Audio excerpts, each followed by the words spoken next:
Hello बच्चों, मैं अतुल सैनी आज आपको डिटर्मिनेंट का नेक्स्ट टॉपिक पढ़ाने जा रहा हूँ, that is Cramer's rule. Cramer's rule क्या होता है? Solution of the equation. हमारे पास अगर लीनियर इक्वेशंस दे दी जाए और उनको सॉल्व करना हो तो डिटर्मिनेंट की हेल्प से हम कैसे इवैल्यूएट करेंगे। तो जैसे हमने पहला लिया two variable equation. Two variable equation में हम सबसे पहले डी फाइंड करते हैं। डी का मतलब क्या होता है? एक्स वाई के कोफिशिएंट से एक रो कॉलम बना लेते हैं। तो A1 A2 ये एक्स वाला कॉलम बन गया, B1 B2 ये वाई वाला कॉलम बन गया। This is D. अगर हम इसको इवैल्यूएट कर ले A1 B2 minus B1 A2, A1 B2 minus B1 A2, this is called D. अगर हमें dx निकालना है बेटा तो हम x वाला कॉलम हटाकर वहाँ कांस्टेंट लिख देंगे। कांस्टेंट मतलब C1 C2 and B1 B2। फिर इसको सॉल्व करेंगे तो C1 B2 minus B1 C2, this into this minus this one. फिर हम dy निकालेंगे। dy के लिए कैसे सॉल्व करेंगे बेटा? फिर वही बात है कि dy का मतलब है y वाले कॉलम में कांस्टेंट फिट कर देंगे और A1 A2 ऐसे रहने देंगे। फिर इसको इवैल्यूएट कर लेंगे, A1 C2 minus C1 A2, this is d dx and dy। अब हम अगर एक्स वाई निकालना है तो एक्स वाई निकालने के लिए क्या तरीका होता है बेटा? सिंपल सी बात है, एक्स का वैल्यू होता है dx अपॉन डी और वाई की वैल्यू होती है dy अपॉन डी। ये दो पॉइंट आपको याद करने हैं, इससे एक्स वाई डायरेक्टली सॉल्व हो जाएगा। ठीक है भाई। अब देखिए, जैसे मैंने एक एग्जाम्पल ले लिया यहाँ पर, ठीक। अब इस एग्जाम्पल में हम कैसे सॉल्व करेंगे? देखिए, सबसे पहले डी फाइंड करेंगे। डी के लिए मैंने अभी बताया कि जो x और y से कॉलम बनेगा वही dx होगा, d होगा। ये हो गया 15 माइनस 14 दैट इज़ 1। अब dx निकालेंगे। dx में x वाला कॉलम हटाकर वहाँ कांस्टेंट लिखेंगे, 2 3 मल्टीप्लाई कर दो, 4 3 ज़ा 12 माइनस 10, दिस इज़ 2। अब अगर हम dy निकालेंगे तो y वाले कॉलम को पैक करेंगे, यानी 5 7 ऐसे रहेगा और इसकी जगह 4 5 रखेंगे। तो ये 25 माइनस 28, दिस इज माइनस 3। तो x की वैल्यू क्या आ गई बेटा? dx अपॉन d यानी 2 अपॉन 1 दैट इज 2। y की वैल्यू कितनी आ गई? dy upon d that is minus 3 upon 1। ये x y की value, this is called Cramer's rule. जरा चेक कर लो इसे बेटा। अब देखो बेटा, नेक्स्ट अगर हम 3 वेरिएबल में लेना चाहते हैं तो 3 वेरिएबल कैसे था? A1x B1y C1z बराबर D1। ऐसे ही 3 इक्वेशन हो गई, 3 वेरिएबल हो गए। हम इसमें भी D निकालेंगे। तो D निकालने के लिए वही काम करेंगे, x y z के कॉलम वाइज हमने लिख दिए एलिमेंट्स। अब जब dx लेना होगा तो x वाला कॉलम हाइड कर देंगे, उसकी जगह कांस्टेंट रख देंगे D1 D2 D3, बाकी दो कॉलम सेम। dy के लिए y वाला कॉलम हाइड करके उसकी जगह मैंने D1 D2 D3 लिखा, और ऐसे ही dz के लिए हम z वाला कॉलम हाइड कर देंगे। तो इस तरह से हम d निकाल लेंगे, dx निकाल लेंगे, dy निकाल लेंगे, dz निकाल लेंगे। और हम सब कैसे निकालते हैं ये पता है आपको कि expand through R1, first row के थ्रू एक्सपैंड कर दीजिए, अपने आप d और dx और dy dz निकल आएगा। अब जब तीनों वैल्यूज आ जाती हैं तो x बराबर क्या लिखते हैं? dx upon d। y बराबर क्या लिखते हैं? dy upon d। और z बराबर क्या लिखते हैं बेटा? dz upon d। तो इससे हम x y z निकाल सकते हैं। ठीक है, इसको भी हम एक एग्जाम्पल से समझते हैं। अब देखो बेटा, मैंने ये एग्जाम्पल लिखा, ठीक है। इस एग्जाम्पल में क्या था? 3 इक्वेशंस थी, x y z में 3 इक्वेशंस थी। सबसे पहले इसमें मैंने d लिखा। d का मतलब है सारे x के कॉलम बना लिए, 1 2 3, 2 माइनस 1 1 1 1 माइनस 1, ये कॉलम वाइज d तैयार कर लिया। ऐसे dx तैयार कर लिया, dy और dz। ठीक। अब हमने क्या करना है? हम एक्सपैंड करते हैं। हम एक्सपैंड करके एक को दिखाते हैं, बाकी आंसर वैसे लिख देंगे हम। जैसे मैंने फर्स्ट रो के थ्रू एक्सपेंशन करना था, first row first column hide कर लो, तो कितना बचा? -1 1 1।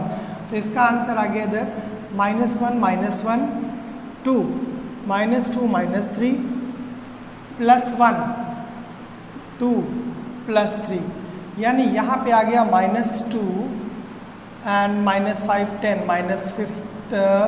-10 एंड +5। तो हमारे पास अब कितना आंसर आ रहा है बेटा, मिस्टेक कहाँ पर हो रही है? हाँ देखो बेटा, मिस्टेक मिल गई हम लोगों को।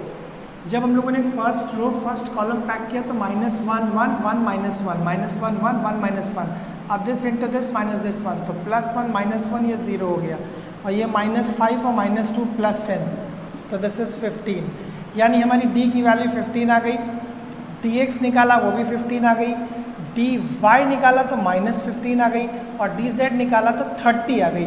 जब हमें तीनों वैल्यूज़ मालूम हो गई तो x बराबर dx अपॉन d, यानी 15/15 रखा तो इट विल बी 1।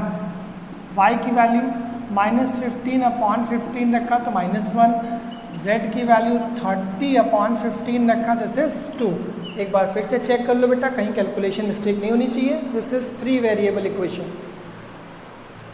अब हम बेटा आपको बताते हैं consistency and inconsistency of equations. मतलब अभी हम लोगों ने 2 वेरिएबल इक्वेशन सॉल्व किया, 3 वेरिएबल इक्वेशन सॉल्व किया। अगर उसमें हम कंसिस्टेंसी देखना चाहें, कंसिस्टेंसी का मतलब क्या होता है? जैसे d is not equal to 0, सबसे इंपॉर्टेंट चीज़ ये d होता है। क्यों? क्योंकि हम लोग क्या लिखते हैं, dx अपॉन d ही तो लिखते हैं। अगर ये 0 हो जाएगा तो फिर सोल्यूशन गड़बड़ हो जाएगा। हमने देख लिया d नॉट 0, तो हम बोलेंगे कंसिस्टेंट एंड यूनिक सोल्यूशन। ये याद कर लो बेटा, पहला पार्ट। और अगर d 0 आ जाता है, d 0 आ जाने का मतलब है फिर खतरा। फिर खतरे को कैसे सॉल्व करेंगे? तो फिर हम dx निकालेंगे, dy निकालेंगे और dz। अगर ये तीनों ही 0 आ गए तो हम फिर क्या बोलेंगे कि मे और मे नॉट कंसिस्टेंट। ठीक है, अब कंसिस्टेंस अब ये, लेकिन अगर मान लीजिए कि dx नॉट इक्वल टू 0 और dy नॉट इक्वल टू 0 और dz नॉट इक्वल टू 0, तीनों ही 0 ना हो या कम से कम एक 0 ना हो, तो हम बोल देंगे इनकंसिस्टेंट एंड नो सोल्यूशन। इसे क्या बोलेंगे बेटा? Inconsistent and no solution. अब यहाँ पे मे और मे नॉट कंसिस्टेंट के लिए कंडीशन क्या होगी कि z को हम लोग k एज्यूम कर लेंगे। कोई एक वेरिएबल हम k एज्यूम कर लेंगे। सपोज हमने z को ले लिया तो ये बन गया a1x b1y बराबर d1 माइनस c1 के। इक्वेशन सब बदल रही हैं। a2x प्लस b2y बराबर d2 माइनस c2 के। a3x b3y is equals to d3 minus c3 के। अब हम क्या करेंगे? अब हम कोई भी 2 इक्वेशन लेकर सॉल्व कर लेंगे। मतलब solve for x and y using 1 and 2। कोई भी 2 इक्वेशन लेकर सॉल्व कर लेंगे x y। तो एक्स वाई जो भी निकलेगा वो इन टर्म्स ऑफ के निकलेगा। किस टर्म में मिलेगा बेटा? इन टर्म्स ऑफ के। ठीक है, ये जो है एक्स वाई सेटिस्फाई करेगा इन इक्वेशन 3। अगर सेटिस्फाई कर जाता है तो हम क्या बोलेंगे? If satisfy then equations are consistent and infinite solution।